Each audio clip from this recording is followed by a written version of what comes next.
high school football from across the desert Southwest is here. Varsity Blitz starts right now. You're watching Varsity Blitz on 13 on your side. A Hall of Fame welcome to Week 7 of the Varsity Blitz alongside Brandon Mejia. I'm Scott Gross. Yeah, it doesn't get better than that. Thanks for joining us, Scott. Good to be back alongside with you, my friend. And we begin with the crosstown rivalry in Yuma. The Cibola Raiders and, well, the Yuma Criminals. It's been a lopsided rivalry, if you want to call it a rivalry. Cibola on the winning side 15 straight times dating back to 2008. The Criminals haven't played since September 10th due to COVID concerns and a bye week. Would they be refreshed and ready? Yeah, one would hope. One would hope. Meanwhile, Cibola notched their first win of the season last week over Westview, 38-25. The Raiders tonight look to make it 2 in a row, while Yuma looks to snap that losing streak to Cibola tonight. So, without further ado, to Raider Field we go, as, yes, they welcome the Crims in all their glory and hoping to take one on the road. The Raiders ready to put up a fight. The Crims, though, would get things started as it's Jesus Villapura who's going to find a hole, hits the sidestep, but gets lit up by Josiah Ramos. Okay, Reggie Antone this time on the next play, going to connect with Manuel Garcia. Shakes off the defender, finds a wide open lane to the end zone. Crims, yes, striking first on the road. Could they keep it going? Or could Cibola answer? Well, we go to the ensuing kickoff, and more like a squib kick on that one. Isaac Lopez able to pick it up, but he's going to run into some trouble here, folks, as he gets kind of backed up and whoop! The ball pops out. You can't see it. The dog pile ensues. The Crims come up with it. Yes, back on offense. And Antone right now connecting this time with Tamari Patterson, who puts on the Jets. He can't be stopped. Just like that. The Crims double their lead. Yes, we are watching this happen. Up 14-0. The Raiders hoping to get something going now. Andre Acosta finds Adrian Molina on the wing, but Jesus again there to pull him down. So Acosta now trying to get things going again in shotgun, going to look around, and at this point says, I'm going to have to make something myself happen here. And he will for a short play, short of the first down, but that's okay. A few plays later, and this time Acosta again, he's going to connect with Isaac Lopez, who, watch this, avoids the tackle, and a great block right here gets them into the end zone. How about that? Cibola gets on the board, and they would actually climb back in this nail-biter. They take them 35-28. To Buckeye Field, where the Antelope Rams and head coach Gary Malden looking to get back in the win column against the Tonopah Valley Phoenix. There's the Phoenix. They're ready to go as well. And the Welton first responders looking to and waiting to sound the alarms as well when they score. Opening drive, Tonopah Valley inside the Ram 20. They give to the right side. Nemo Cox is there for the Rams, and he jars the ball loose. John Whitley's there for the recovery. Rams ball. Rams inside their own 20 and 4th and 1. Yeah, their own 20, 4th and 1. They go for it. Jose Soto, they call him Butter, oozes his way to a first down. Later in the drive, they give it to Ivan Lopez. He takes a shot. Later, Rams would have to punt. To the second quarter, Tonopah Valley tries to run, but Javier Solis is there to disrupt the play for a loss. Moments later, Tonopah Valley back to pass. It's batted in the air by Butta. He's Butta. He's smooth. Jose Soto catches his own reflection, then drags a defender behind him. Yes, Butter is on a roll. Rams would take advantage. John Whitley finds Keenan Regals. Next, he's going to find another wide receiver inside the 5-yard line, and that'll set up, guess what? The fullback, Jose Butter Soto, glides his way into the end zone.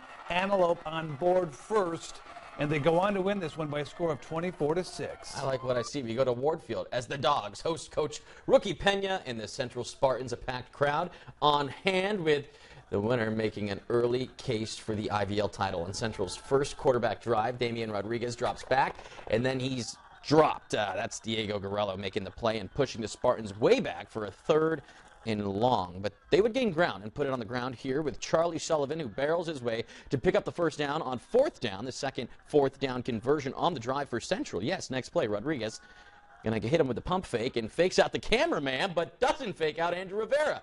Gets a hand on it to take away a score.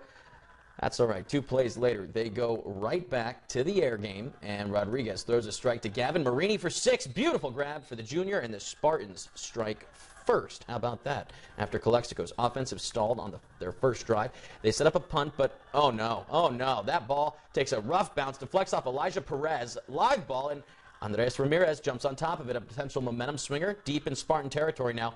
Ernesto Sanchez takes his handoff, jukes and dives around a couple tackles there. needed a whole pile to take him down. How about that? But their drive would stall on 4th down, and Central makes them pay. Here's Rodriguez again, rolls out right to his right. He's scanning downfield, and look at that deep ball. Sergio Garcia, the freshman, hauls it in, takes it the distance, 70 yards that is. The Spartans up 14 after the extra point, and really gaining control of this game. Central wins tonight 42-6.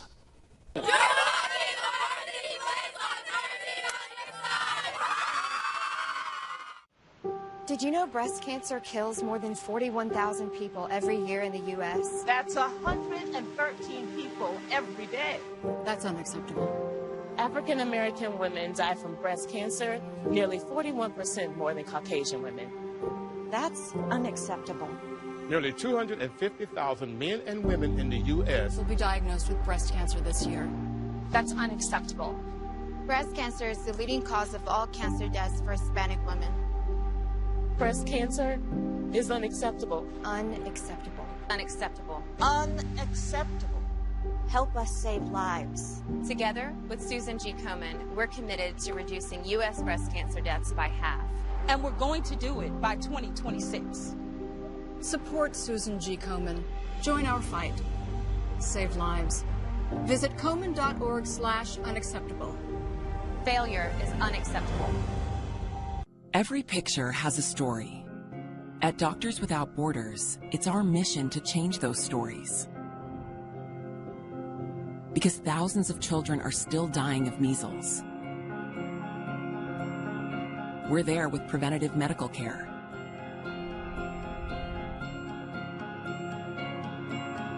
Because every day, hundreds of women die from causes related to pregnancy and childbirth. We're there to assist hundreds of thousands.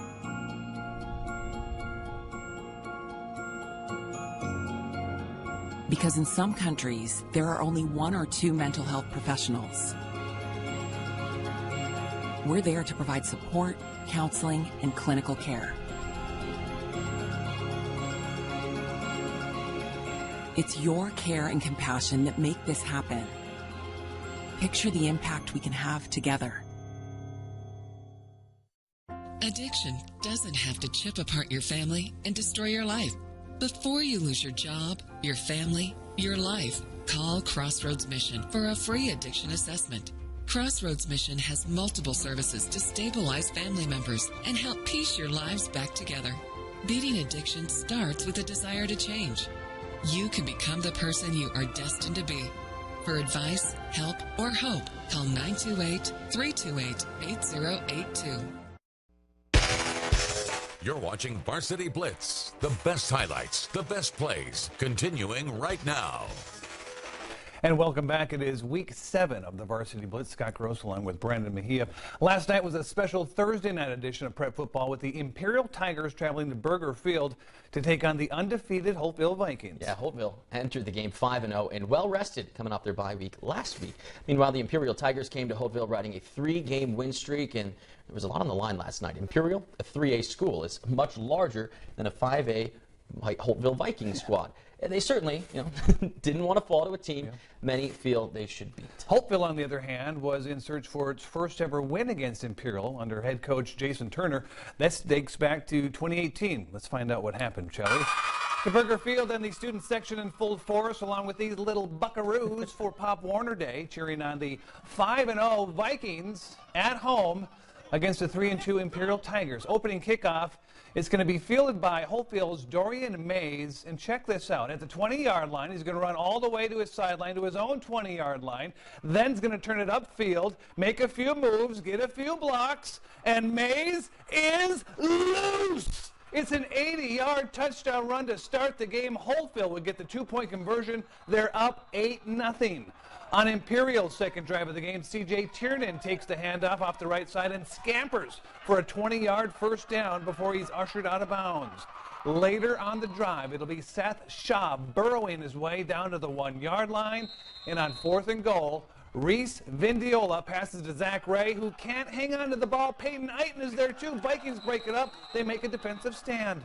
Holtville with the ball. Early second quarter, Spencer Hilfiker with the keeper and plows ahead for a chunk of yards. Vikings eventually would have to punt. Late second quarter, Imperial on the move inside the 10. Again, it's 4th and goal. This time, Tiernan with the fake. Faked me out. Fooled our camera guy. Tiernan with the score. The extra point is good. Tigers down 8-7. To the 4th quarter we go. Again, it's Imperial. Again, it's Tiernan with the score.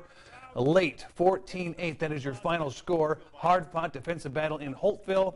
And congratulations to Imperial on another win. Thank you to Valley Sports Network for the additional coverage. In the jumping back in action from today, Luis Lopez joining us live in studio to continue our coverage. Luis. Welcome again. And Brawley looking for their 5th straight win tonight, Luis, and Southwest looking to get back to 500. Tell us how it turned out. Brandon, Scott, great to be with you guys in studio tonight. Why don't we head out to Eagle Field now, where the Southwest High School Eagles would take on the Brawley Wildcats. Early in the first quarter, the Wildcats are, as you get a look at the establisher shot here, early in the first quarter, the Wildcats are going to hand it off to number 24, Gilbert Corrales, who puts a quick move on the defense to go 4 yards for the first down. Very next play, Wildcats. They're going to get it to number 42, fullback Tanner Carranza. The whole backfield getting involved in this one. That's good for 10 yards and another first down. Brawley now in the red zone for the first time in the ball game. Wildcat quarterback Ethan Gutierrez is going to fake the handoff to Carranza. He's going to keep it himself, put some moves on, make his way towards the sideline, and take it all the way in for the touchdown. 27 yards to the house. Brawley strikes first. Extra point would be good. They go up 7-0. Now, Eagles would throw an interception on the following drive. Brawley now with a chance to add on to their lead. Gutierrez to the other sideline now. Another keeper for the junior QB. Twice as nice. Gutierrez goes 30 yards this time for his 2nd touchdown of the game. Wildcats now up 14-0. Southwest would try to get back into this one. Eagle running back number 22, Estevan McDonough, making it happen with a 5-yard run, good for a first down. Eagles would end the first quarter in the red zone. To the second quarter now. Southwest sophomore quarterback Logan Jungers is going to take the high snap. He's going to toss it up, but it's picked off. Brawley DB Robert Platt with his 2nd pick of the game. Eagles are denied in the end zone.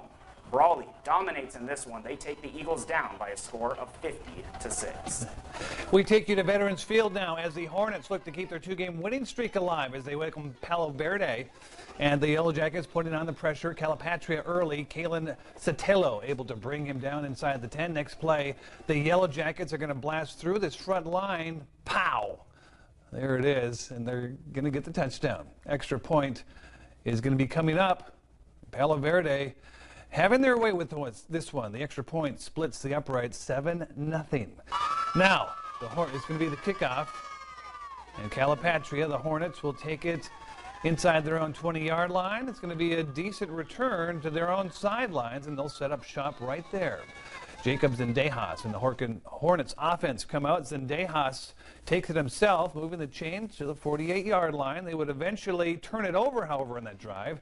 Yellow Jackets back on defense, looking for the air on this play, but a great defensive effort is going to be coming up right there. Nope, you're not going to get it. Hornets hanging on. Yellow Jackets still moving down the field, but the run game would be too much to handle for the Hornets on this next play. Anthony Richards finds room, and he goes all the way down the sideline, and Richards is loose. Touchdown, and it's going to be Palo Verde 42-6 over Calipatria. Real quickly, our out-of-town scoreboard. Yes, let's take a look at these quick final matches here. And as we proceed to the next one, we can get you caught up on the other games from out of town. Before we have to wrap things up here, your final Kofa falling 47-6.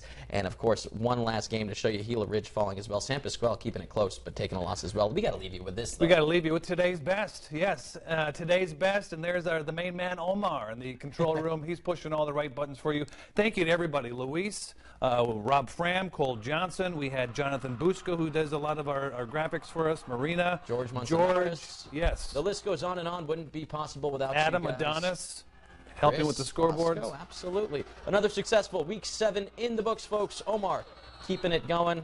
Folks, thanks so much for tuning in. We'll see you back here for Week 8.